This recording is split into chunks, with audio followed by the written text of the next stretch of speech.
जय हिंद साथियों। तो चलिए आज के इस वीडियो में जो है हम देखते हैं केमिस्ट्री का कुछ क्वेश्चन को, केमिस्ट्री का न्यूमेरिकल क्वेश्चन। इसके पहले भी हम करवा चुके हैं, ये हमारा जो है नेक्स्ट पार्ट है। तो चलिए इसको शुरुआत करते हैं। यदि चैनल पे आप नए आए हैं तो सब्सक्राइब करके जो है बेल आइकन ऑन कर दीजिएगा। तो चलिए हम शुरुआत करते हैं क्वेश्चन से। तो आपका फर्स्ट क्वेश्चन है आज का, दूसरे आवर्त से संबंधित और मजबूत श्रृंखलन गुण वाले तत्व का इलेक्ट्रॉनिक विन्यास क्या होगा। तो मजबूत श्रृंखलन गुण किसका होता है, वो भी दूसरे आवर्त से संबंधित पूछा है। तो यहाँ पे जैसे ही यहाँ पे लिखा हुआ है कि मजबूत श्रृंखलन गुण वाले, तो इस शब्द से ही आपके दिमाग में आ जाना चाहिए कि जो सबसे अधिक श्रृंखलन गुण होता है वो कार्बन का होता है, यानी कार्बन ही इसका हमारा आंसर होगा। अब कार्बन के बारे में आपको पता होगा कि कार्बन की जो परमाणु संख्या होती है वो 6 होती है। जैसे कार्बन को हम C से लिखते हैं, इसकी परमाणु संख्या 6 होती है। इलेक्ट्रॉनिक विन्यास यदि कीजिएगा तो 2 और 4 हो जाएगा। इस हिसाब से जो ऑप्शन हो जाएगा हमारा क्या हो जाएगा, डी जो है इसका करेक्ट आंसर हो जाएगा। ठीक है, अब थोड़ी सी कार्बन के बारे में जो है आप जान लीजिए। देखिए कार्बन के बारे में आप जान रहे हैं, कार्बन जो कि एक क्या है, उधातु है। कार्बन की परमाणु संख्या 6 होती है, लेकिन जो द्रव्यमान होता है वो 12 होता है। कार्बन के कितने अपरूप हैं, तो कार्बन के मुख्य रूप से जो है 3 अपरूप है। एक आपका क्या कौन सा है, तो हीरा है। दूसरा जो है आपका ग्रेफाइट हो जाएगा, ग्रेफाइट। और तीसरा जो है आपका फुलेरिन हो जाएगा। ठीक है, फुलेरिन, ये आपका फुलेरिन हो जाएगा। फुलेरिन को ही जो है बंक मिनिस्टर जो है, बंक मिनिस्टर फुलेरिन इसको कहा जाता है। और आपसे पूछा जाता है कि कार्बन का जो नया अपरूप है वो कौन सा है, तो उसमें भी फुलेरिन हो जाएगा। हीरा के बारे में आप एक चीज़ याद रखिएगा कि हीरा जो है ये प्राकृतिक का सबसे कठोर पदार्थ है। जबकि ग्रेफाइट के बारे में एक पॉइंट याद रखिएगा, ये जो होता है एकमात्र ऐसा उधातु है जो कि विद्युत का क्या होता है, सुचालक होता है। देखिए हीरा जो है ये प्रकृति में सबसे कठोर पदार्थ तो हीरा है ही, लेकिन हीरा के बारे में एक पॉइंट ध्यान रखिएगा, ये जो होता है आपका पूर्ण आंतरिक परावर्तन के कारण चमकीला नजर आता है। पूर्ण आंतरिक परावर्तन के कारण ये क्या होता है, चमकीला होता है। जब इस पर प्रकाश पड़ता है और उस प्रकाश का पूर्ण आंतरिक परावर्तन होता है तभी हीरा चमकता है, जबकि सामान्य स्थिति में हीरा चमकीला नहीं होता है। तो कार्बन से संबंधित आप ये जरूर याद रखेंगे। चलिए वीडियो को जो है आप लोग लाइक शेयर कर दीजिएगा। यदि कहीं डाउट रह जाता है तो आप हमें डाउट भी पूछ सकते हैं। तो हम बढ़ते हैं नेक्स्ट क्वेश्चन की तरफ। नेक्स्ट क्वेश्चन क्या कह रहा है आपके पास कि कार्बन परमाणु के बारे में यहाँ पे लिखा हुआ है, किस तरह से लिखा हुआ है, ये C यहाँ पे दिया हुआ है और इस तरह से यहाँ पे 6 और यहाँ ऊपर में कितना है, 12 है। कह रहा है इसका अर्थ बताइए, इसका अर्थ क्या होगा। अभी तुरंत हम लिखे होंगे तो आप यहाँ से समझ जाइए कि इसका अर्थ क्या है। देखिए कोई भी यदि तत्व है, कोई भी यदि तत्व है, जैसे कि ये कार्बन ही यहाँ पे दिया हुआ है, यदि इसके बाएं तरफ नीचा में लिखा हुआ है और एक ऊपर में लिखा हुआ है, तो जो बाएं तरफ नीचा में लिखा रहता है ये उसकी जो होता है आपका परमाणु संख्या को बताता है। क्या बताता है, नीचा में परमाणु संख्या। जबकि जो ऊपर में आपका लिखा हुआ रहता है ये जो है आपका, ये आपका द्रव्यमान संख्या बताता है। ठीक है, ये किसको बताता है, द्रव्यमान संख्या। तो परमाणु संख्या जो होता है वो नीचे वाला बताता है और ऊपर वाला क्या बताता है, द्रव्यमान संख्या। अब द्रव्यमान संख्या किसको कहते हैं, तो द्रव्यमान संख्या में क्या होता है कि प्रोटॉन और जो न्यूट्रॉन होता है इसका योग होता है। अब परमाणु संख्या दरअसल क्या होता है, ये आपका प्रोटॉन की ही संख्या होता है। तो यहाँ से जो है आप समझ सकते हैं कि इसका मतलब ये हो गया, ये जो 12 है, 12 में से 6 क्या है आपका, 12 में से 6 जो है प्रोटॉन है, बचा कितना 6, और ये 6 क्या होगा, न्यूट्रॉन होगा। यानी कि द्रव्यमान 12 हो गया तो इसमें न्यूट्रॉन की संख्या भी 12 होगा और प्रोटॉन की संख्या भी कितना होगा, 6 होगा। ठीक है, तो यहाँ पे से यही हम निष्कर्ष निकाल सकते हैं। अब यहाँ पे ऑप्शन दिया हुआ है कि इसमें 12 न्यूट्रॉन है, यानी कि ये जो 12 दिया हुआ है क्या केवल न्यूट्रॉन है, तो आप कहेंगे नहीं, ये जो 12 है ये न्यूट्रॉन और प्रोटॉन दोनों का योग है। तो पहला जो ऑप्शन है वो तो आपका गलत हो जाएगा। बी कहता है 6 प्रोटॉन है, तो 6 प्रोटॉन है बिल्कुल सही है और 12 न्यूट्रॉन है, तो 12 न्यूट्रॉन है ही नहीं। ठीक है, तो ऑप्शन बी भी आपका क्या हो जाएगा, यहाँ पे गलत हो जाएगा। सी जो है कह रहा है इसमें 6 न्यूट्रॉन है, तो 6 न्यूट्रॉन है। अच्छा यहाँ पे 6 न्यूट्रॉन है, न्यूट्रॉन कितना है, 6 है, तो हाँ 6 न्यूट्रॉन होगा, सही बात है। और 6 प्रोटॉन है, 6 प्रोटॉन है, ये सही होगा। तो सी हमारे यहाँ पे ऑप्शन क्या है, सी जो है यहाँ पे हमारा करेक्ट आंसर बनेगा, ऑप्शन सी क्यों होगा, आप समझ गए होंगे कि सी क्यों होगा, ठीक है ना। तो आशा करता हूँ समझ गए होंगे, बहुत ही आसान क्वेश्चन था।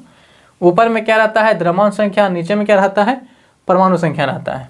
चलिए आगे देखते हैं,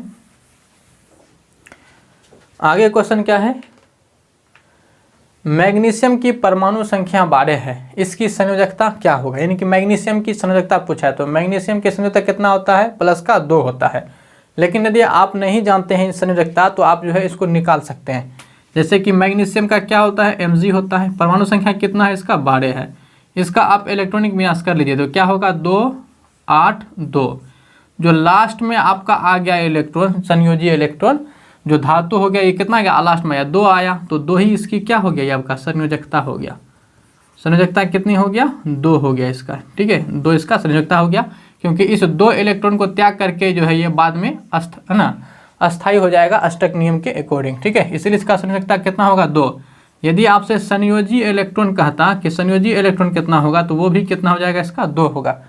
ऐसे भी ध्यान रखिएगा कि जो धातु होती है उसकी संयोजी इलेक्ट्रॉन और संयोजकता दोनों का मान ही क्या होता है, बराबर होता है, ठीक है। तो यहाँ पे आंसर क्या बनेगा हमारा, 2 होगा प्लस में। तो ऑप्शन जो है यहाँ पे हमारा सी जो है इसका करेक्ट आंसर बन जाएगा, ठीक है। मैग्नीशियम जो है आपका किस ग्रुप का है, देखिए 1 2 3, यानी कि ये 3 बार में बना है, तो इसका मतलब है यहाँ पे क्या हो गया, यहाँ से समझ सकते हैं, कई सारे पॉइंट यहाँ पे निकाल सकते हैं आप, ठीक है।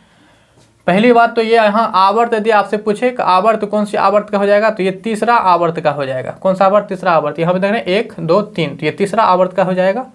अब वर्ग पूछे कौन सा वर्ग का है, तो ये वर्ग 2 का हो जाएगा, क्योंकि संयोजी इलेक्ट्रॉन का संख्या 2 है, इसीलिए वर्ग जो है 2 का हो जाएगा।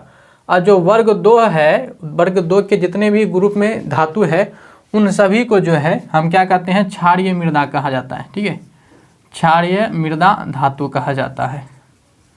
अब वर्ग 2 में कौन कौन सा आता है, वर्ग 2 बोलिए या आप ग्रुप 2 बोलिए, ठीक है। इसमें कौन कौन सा आता है, तो इसमें आता है, आपको बताए थे ट्रिक से, बेटा, मंगे, कार, सफारी, बाप, राजी, ठीक है। तो ये आपका आता है, ये आपको बता दिए थे कल ही, इसका ट्रिक के बारे में पिछले वीडियो में ही बताए थे। तो ये जो आता है ग्रुप 2 का आता है, और ग्रुप 2 में जितना एलिमेंट है सबकी संयोजकता कितना होगा, 2 होगा। उसी तरह से जो ग्रुप 1 में जितना एलिमेंट है उन सब की संयोजकता कितना होगा, 1 होगा, ठीक है। चलिए आगे बढ़ते हैं, आगे देखिए, आप लोग जो है अपना आंसर कमेंट में यहाँ पे करते चलेंगे साथ साथ, ठीक है। तो क्वेश्चन देखते हैं आगे, जो भी क्वेश्चन पूछा जाए आप कमेंट करते चलिएगा।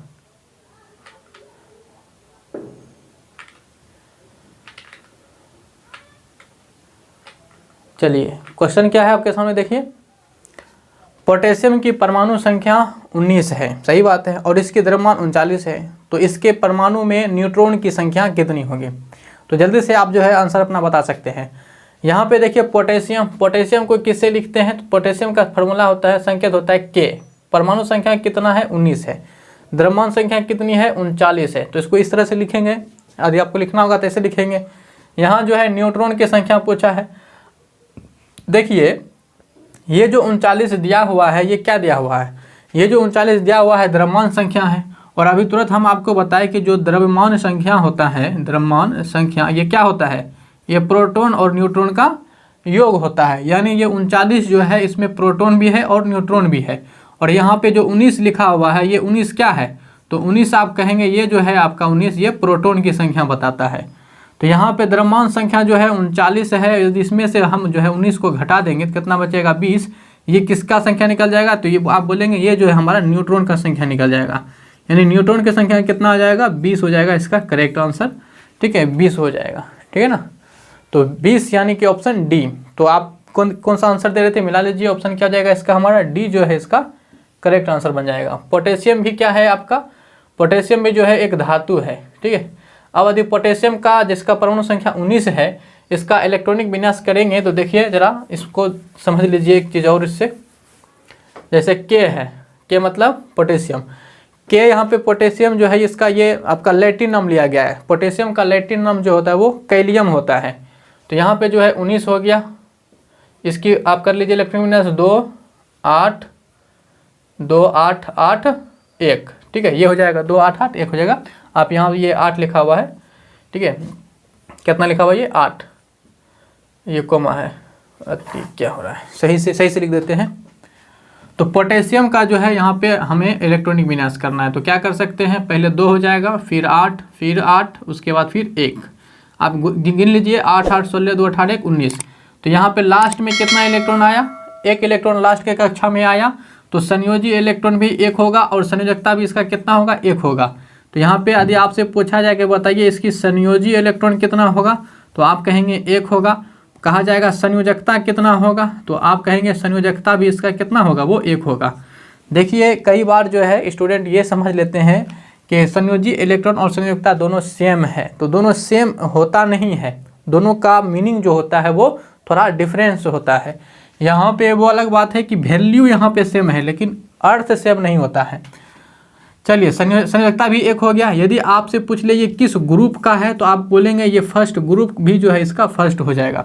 लेकिन आप आवर्त पूछ ले कि बताइए ये आवर्त किस आवर्त का है, तो आप गिन लीजिए क्या वो खटाल बना, यहाँ पे 1 2 3 4 खटाल बना, यानी कि आवर्त जो है 4 का ये क्या हो जाएगा, हमारा तत्व हो जाएगा। ठीक है, अब चूंकि संयोजी इलेक्ट्रॉन क्या है, 1 है, तो इसकी प्रकृति कैसी होगी, प्रकृति का मतलब क्या होगा कि धातु होगी, को धातु होगी, तो आप कहेंगे धातु होगा। ठीक है, क्योंकि संयोजी इलेक्ट्रॉन यदि 1 है तो धातु होगा। धातु की जो संयोजकता होती है वो या तो 1 होगा या 2 होगा या 3 होगा।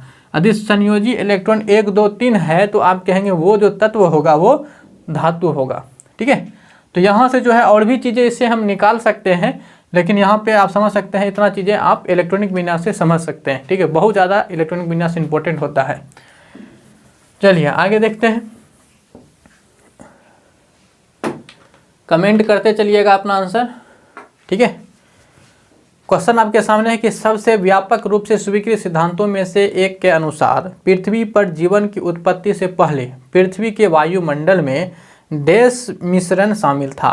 देखिए पृथ्वी पर जो है यहाँ पे कह रहा है कि वायुमंडल में जो है कौन सा जीवन, पृथ्वी पर जीवन से पहले जो है कौन सी गैसें यहाँ पे मिश्रित था, ये बताना है। देखिए पृथ्वी पे जो जीवन का उत्पत्ति माना जाता है, ये माना जाता है कि वो जलीय जीव से हुआ है, लेकिन यहाँ पे हमें गैस के बारे में बताना है कि उस समय कौन कौन सी गैस रहा होगा। तो पहली बात आप दिमाग से निकाल दीजिए कि इसमें ऑक्सीजन गैस रहा था। ठीक है, तो यहाँ जो है हमारे पास आपके सामने ऑप्शन, ये 4 ऑप्शन है, तो यहाँ पे जो यहाँ रह जाएगा आपके पास क्या हो जाएगा, ये जो है आपका हाइड्रोजन था, कार्बन डाइऑक्साइड भी रहेगा ही रहेगा, क्योंकि हाइड्रोजन गैस था उस समय, कार्बन डाइऑक्साइड भी था, अमोनिया भी था, अमोनिया यानी कि NH3 भी थे, और जो था आपका ये मीथेन गैस भी था। ठीक है, CH4 ये गैस, ये 4 गैस को जो है आप ध्यान रखेंगे कि ये जो है आपकी पृथ्वी पर जीवन उत्पत्ति से पहले भी ये गैस क्या थे, मौजूद थे, यही 4 गैस मौजूद थे। ठीक है, तो इसी 4 गैस को आपको याद रखना है, हाइड्रोजन, कार्बन डाइऑक्साइड, अमोनिया और मीथेन। इसको ये मीथेन गैस का फॉर्मूला हो गया CH4। अब देखिए हाइड्रोजन के बारे में यदि आप जानना चाहें, कुछ चीज़ें रिवाइज कर सकते हैं, तो क्या कर सकते हैं। पहली बात तो हाइड्रोजन को हम संकेत ऐसे लिखते हैं, इसकी परमाणु संख्या जो है वो 1 होता है, और द्रव्यमान संख्या जो होता है वो भी 1 होता है, क्योंकि इसमें जो होता है हाइड्रोजन में वो न्यूट्रॉन नहीं पाए जाते हैं। वहीं हाइड्रोजन को जो है यहाँ पे ध्यान रखिएगा, इसको जो है भविष्य का ईंधन कहा जाता है। क्या कहते हैं, भविष्य का ईंधन कहा जाता है। रॉकेट जो होता है आपका, रॉकेट उसमें भी जो फ्यूल होता है, उसमें भी जो ईंधन के रूप में प्रयोग करते हैं वो हाइड्रोजन गैस का ही प्रयोग किया जाता है, क्योंकि ये हल्का होता है और सबसे उच्च कोटि का ये ईंधन होता है। ठीक है, ये ध्यान रख सकते हैं। कार्बन डाइऑक्साइड के बारे में आप ध्यान रखिए, कार्बन डाइऑक्साइड जो है ये आपका एक अकार्बनिक यौगिक है, कार्बन है लेकिन ये क्या है एक आपका अकार्बनिक यौगिक है, अकार्बनिक यौगिक है। ठीक है, ये ध्यान रख सकते हैं। और दूसरी बात, कार्बन डाइऑक्साइड को जो है दम घुटने वाला गैस भी कहा जाता है। ठीक है, कोई भी जो है चीज़ यदि जल रहा है, यदि वहाँ पे माहौल जो है आप कार्बन डाइऑक्साइड का बना देंगे, तो ये जो है वहाँ पे क्या हो जाएगा, उस आग को बुझा देगा। ठीक है, अब यहाँ पे थोड़ा मीथेन के बारे में आप ध्यान रखिए, मीथेन के बारे में आप कुछ चीज़ रिवाइज कर सकते हैं। मीथेन, इसके ये क्या आपका है, मीथेन है, तो मीथेन का फॉर्मूला क्या होता है, CH4 होता है। मीथेन को जो है ध्यान रखिएगा, इसको जो है मार्स गैस कहा जाता है। कौन सा गैस कहते हैं, मार्स गैस कहते हैं। धान की जो खेत से गैस निकलने वाली होती है, धान की खेत से जो निकलने वाली गैस होती है वो भी क्या होती है आपका, मीथेन गैस ही होती है। ठीक है, तो ये सब जो है इससे आप रिवाइज कर सकते हैं, और भी बहुत सारी चीज़ें हो सकता है आने वाले धीरे धीरे हम बताते चलेंगे। तो जल्दी से वीडियो को यदि अभी तक आपने लाइक नहीं किया है तो फटाक से क्या कीजिए, वीडियो को लाइक कर दीजिएगा, और अपना कमेंट जो है आंसर में छोड़ते चलिए। आपको ये वीडियो कैसा लग रहा है एकदम बताते चलिएगा ज़रूर। ठीक है।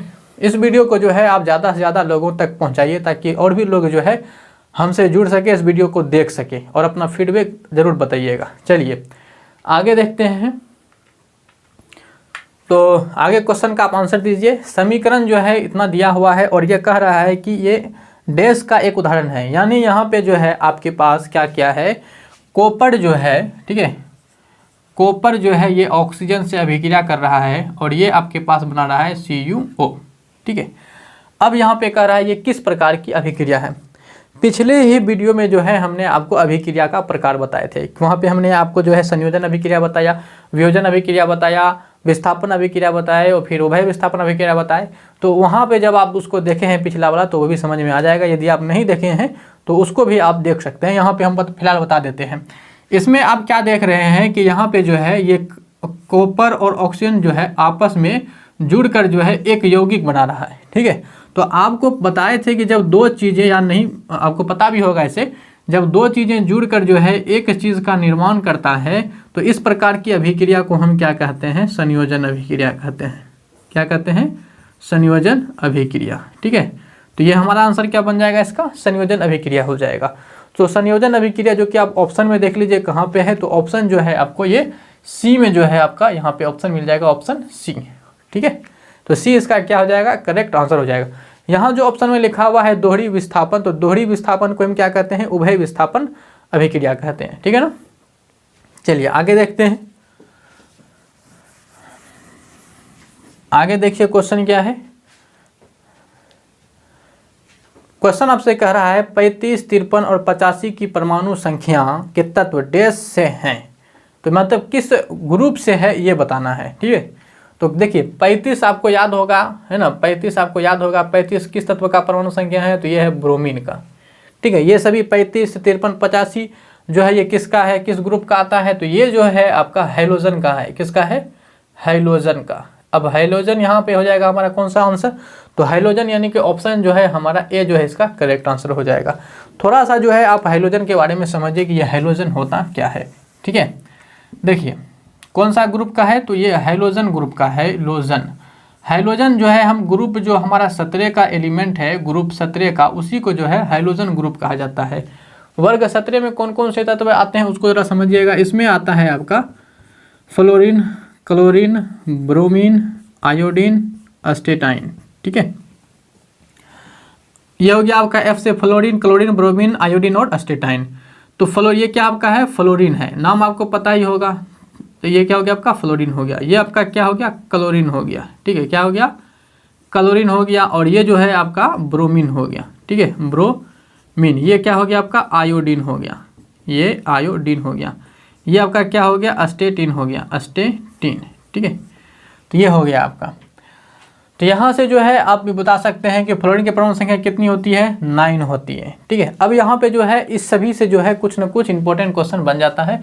अच्छा, वर्ग 17 में जितने भी एलिमेंट है सबका जो है संयोजी इलेक्ट्रॉन कितना होगा। यदि आपसे संयोजी इलेक्ट्रॉन पूछे तो सबका संयोजी इलेक्ट्रॉन जो है वो 7 होगा। लेकिन यदि आपसे यहाँ पूछ ले कि बताइए सबका संयोजकता कितना होगा, तो इस सबका संयोजकता 1 होगा, ठीक है। क्या होगा, 1 होगा, वो भी -1 होगा। ऐसा क्यों होगा, क्योंकि यदि संयोजी इलेक्ट्रॉन 7 है तो इसको अस्थायी होने के लिए एक इलेक्ट्रॉन यदि इसमें जोड़ दिया जाए, यानी कि ग्रहण यदि ये कर ले तो 8 पुर के ये अष्टक नियम का पालन कर लेगा। इसलिए जो है ये क्या करेगा, एक इलेक्ट्रॉन को ये ग्रहण करेगा, और जब कोई ग्रहण करता है इलेक्ट्रॉन को वो उस पर माइनस आ जाता है, इसीलिए इसका जो होगा वो 1 होगा, ठीक है। अब यहाँ पे समझिए फ्लोरीन के बारे में। तो फ्लोरीन के बारे में ध्यान रखिएगा, ये जो होता है सबसे ऋणात्मक, पूरे आवर्त सारणी में यदि कोई सबसे अधिक विद्युत ऋणात्मक तत्व है तो वो है आपका कौन, फ्लोरीन है।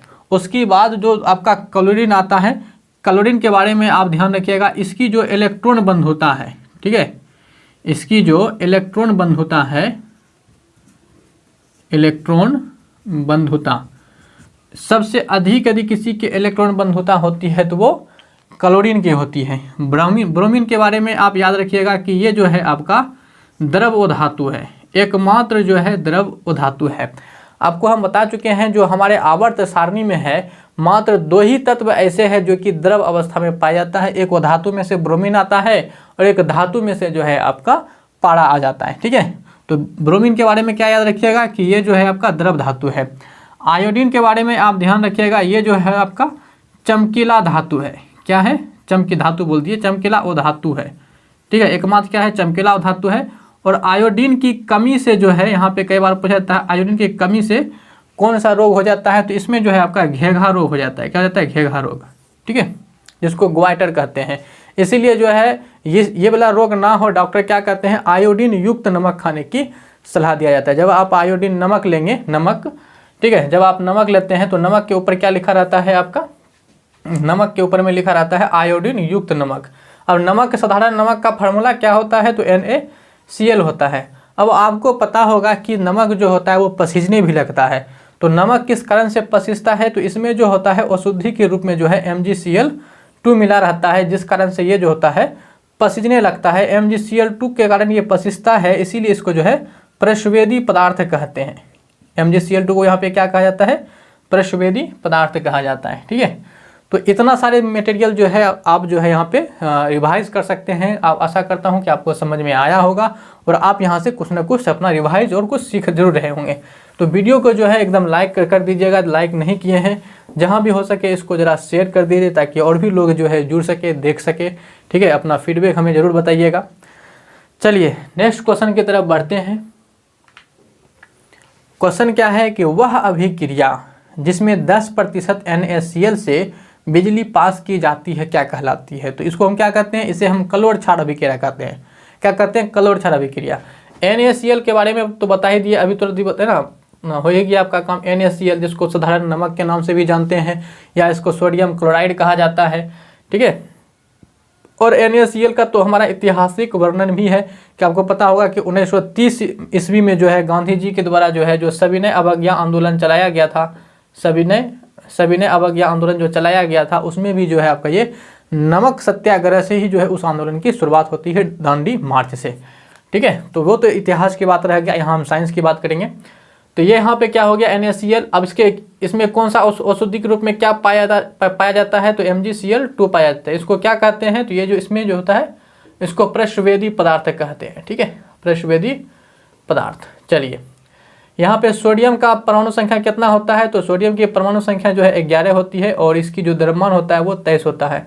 ध्यान रखिएगा, सोडियम को जो है कहाँ पे रखा जाता है? तो इसको जो है आपका ये केरोसिन तेल में डुबा के रखाया जाता है। और जो सोडियम है ये इसको जो है ये ग्रुप 1 का तत्व है।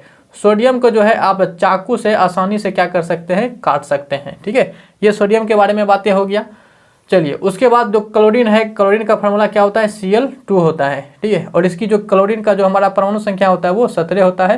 द्रव्यमान संख्या जो होता है इसका 35.5 होता है, यानी कि 35 होता है। क्लोरीन के बारे में क्या बताएं कि इसकी इलेक्ट्रॉन बंधुता जो होती है वो सबसे अधिक होती है। ठीक है, तो इतना चीज़ें आपको हम रिवाइज करवाते चल रहे हैं। हमें वीडियो के बारे में ज़रूर बताइएगा कि आपको ये वीडियो कैसा लगता है। आप लोग के कमेंट से जो होता है, जैसा अच्छा कमेंट करते हैं उसी हिसाब से हमको जो है काफ़ी अच्छा लगता है कि चलिए कुछ लोग को अच्छा लग रहा है तो अच्छा लगता है फिर वीडियो बनाने में, है ना। चलिए क्वेश्चन यहाँ पे नेक्स्ट बढ़ते हैं। एक तत्व के समस्थानिक की द्रव्यमान संख्या जो है इतना है, 298 है, और यदि इनके नाभिक में 189 न्यूट्रॉन है तो इसको परमाणु संख्या क्या होगा? तो सिंपल सा आपको बताया, द्रव्यमान और न्यूट्रॉन प्रोटॉन का खेल आपको बता चुके हैं कि जो हमारे पास द्रव्यमान संख्या है, ठीक है, जैसे क्वेश्चन में हमारे पास द्रव्यमान संख्या दे रखा है 298 और न्यूट्रॉन की संख्या जो होता है, द्रव्यमान संख्या हमारे पास क्या होता है? तो द्रव्यमान होता है प्रोटॉन प्लस न्यूट्रॉन, और ये केवल कितना दिया हुआ है? 298 दिया हुआ है। अब यहाँ पे फिर आपसे कह रहा है कि नाभिक में न्यूट्रॉन कितना है? तो न्यूट्रॉन की संख्या दिया हुआ है, तो न्यूट्रॉन की संख्या कितना दिया हुआ है आपका? ये 189। ठीक है, अब यहाँ से जो है इसको कैलकुलेट करके जो है परमाणु संख्या पूछ रहा है। तो जो प्रोटॉन की संख्या होती है वही क्या होता है? हमारा परमाणु संख्या होता है। तो 198 है, 189। ठीक है, तो 189 हो गया ये, और बराबर का कितना है? 298। ये इस 198 को जब आप इधर लाइएगा तो ये 298 में से जो है ये 189 को माइनस कर दीजिए तो ये 9 आ जाएगा, ये 0 और ये 1, यानी कि 109 क्या हो जाएगा? हमारा प्रोटॉन की संख्या, और यही प्रोटॉन की संख्या क्या बनेगा? परमाणु संख्या। तो आप देख लीजिए ऑप्शन में ये कहाँ है? 109, तो ऑप्शन जो है ए में है। कहाँ है, ऑप्शन ए इसका क्या हो जाएगा, करेक्ट आंसर हो जाएगा। यहाँ एक शब्द लिखा हुआ है समस्थानिक। तो समस्थानिक का मतलब क्या होता है, ठीक है, सम, यहाँ समझिए जरा कि समस्थानिक का मायने क्या होता है। एक होता है समस्थानिक, समस्थानिक, एक होता है समभारिक। क्या होता है, समभारिक। तो समस्थानिक यानी कि सम मतलब हो गया समान, स्थानिक मतलब हो गया उसका स्थान, यानी स्थान क्या रहेगा, समान रहेगा। स्थान का मतलब यहाँ पे क्या हो गया, उसकी पोजीशन का, यानी कि परमाणु संख्या। हमारे आवर्त सारणी में जो भी बैठाया हुआ है एलिमेंट को, वो उसकी परमाणु संख्या के आधार पे बैठाते हैं, ठीक है। तो यहाँ पे क्या होगा कि परमाणु संख्या उसका क्या रहेगा, समान रहेगा। जब परमाणु संख्या समान रहे तब उसको हम क्या कहेंगे, समस्थानिक कहेंगे। सम मतलब समान, भारिक मतलब आप समझ रहे हैं भार, यानी कि यहाँ पे जो होगा क्या समान रहेगा, जब द्रव्यमान संख्या जो है समान रहे, द्रव्यमान संख्या समान, तब उसको हम बोलेंगे समभारिक। और यहाँ ध्यान रखिएगा, परमाणु संख्या समान रहेगा तो उसका भार समान नहीं होगा। तो जिसकी परमाणु संख्या समान हो लेकिन द्रव्यमान संख्या अलग अलग हो उसको समस्थानिक कहेंगे, और जिसका द्रव्यमान संख्या समान हो और परमाणु संख्या अलग अलग हो उसको हम समभारिक कहते हैं। तो यही होता है समभारिक समस्थानिक। आगे बढ़ते हैं। हाइड्रोजन का जो है 3 समस्थानिक है, ठीक है। चलिए आगे आपके पास क्वेश्चन देखिए क्या है, आधुनिक आवर्त सारणी के छठे आवर्त में डैश तत्व मौजूद होते हैं।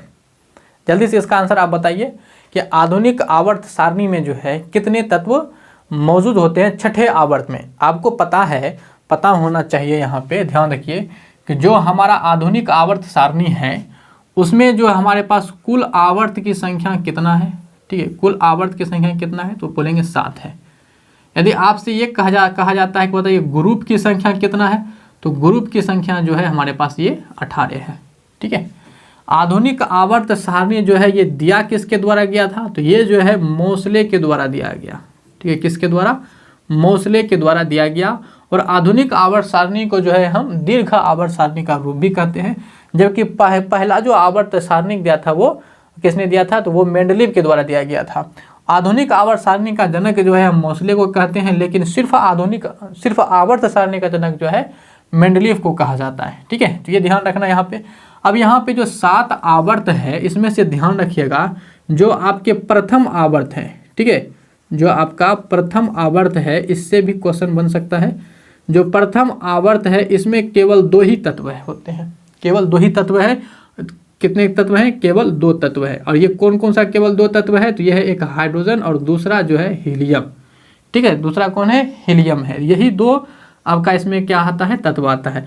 लेकिन यहाँ से जो है आपसे पूछा गया कि नहीं आप बताइए छठा आवर्त में जो है कितना, क्या है आपका छठा आवर्त में कितना तत्व है, तो ध्यान रखिएगा छठा आवर्त में जो है कुल 32 तत्व है। कितने तत्व है, 32 तत्व है। जबकि आपका जो 4th और जो 5th आवर्त है उसमें जो है आपका कुल कितना है, तो 18 तत्व है, ठीक है, 18 मतलब इसमें भी आपका 18 है और इस 5th में भी क्या है, 18 तत्व है। 7वां जो आवर्त है आपका, जो 7वां आवर्त है ये जो है अभी अधूरा है। 7वां आवर्त क्या है, अभी अधूरा है, ठीक है। तो ये जो है आवर्त के बारे में आप ध्यान रखेंगे। यहाँ से इस पे भी बहुत सारा क्वेश्चन बनता है कि बताइए प्रथम आवर्त में कितने तत्व हैं, तो ध्यान रखेंगे 2 तत्व है। कई बार पूछ लेता है प्रथम आवर्त में कौन कौन से तत्व हैं, तो ध्यान रखेंगे 2 ही तत्व है, तो इसको आप याद रखेंगे, हाइड्रोजन और हीलियम, ठीक है। तो इतनी चीज़ें जो हैं आप यहाँ से रिवाइज जरूर करेंगे, इतना बातें आपको ध्यान जरूर रखना चाहिए। चलिए, तो कैसा लगा ये वीडियो हमको ज़रूर बताइएगा इस वीडियो के बारे में, ठीक है। तो इस वीडियो को जो है हम इतना ही रखते हैं, इतना ही रखेंगे इस वीडियो में। तो आपको ये वीडियो कैसा लगा हमें ज़रूर बताइएगा। और जो भी यदि कोई डाउट रह गया हो किसी क्वेश्चन में, तो उस क्वेश्चन को जो है हमें कमेंट में करके आप पूछ सकते हैं, हम उसको रिप्लाई वहाँ दे देंगे, या फिर जो नेक्स्ट वीडियो उसमें बनेगा उसमें फिर आपका आंसर हम दे देंगे। आप लोग सवाल पूछिए, उसका निश्चित रूप से जो है हम जवाब देने का प्रयास करेंगे। और जो भी आपको यदि वीडियो में कोई कमी नज़र आता है तो वो भी आप हमें बेहिचक जो है कमेंट में बता सकते हैं, हम जो है उस पर बिल्कुल गौर करेंगे, ठीक है। तो इस वीडियो को जो है अभी तक आपने यदि लाइक नहीं किया है तो लाइक आप कर दीजिएगा, और थोड़ा सा इस वीडियो को शेयर कर दीजिए। हम बार बार शेयर करने के लिए कहते हैं, इसका मतलब यही है कि आप शेयर कर दीजिएगा तो लोगों तक जो है हमारी पहुंच आसानी से पहुंच जाएगा। तो तो मिलेंगे हम किसी फिर अगली वीडियो में, तब तक के लिए लेते हैं आपसे विदा। जय हिंद।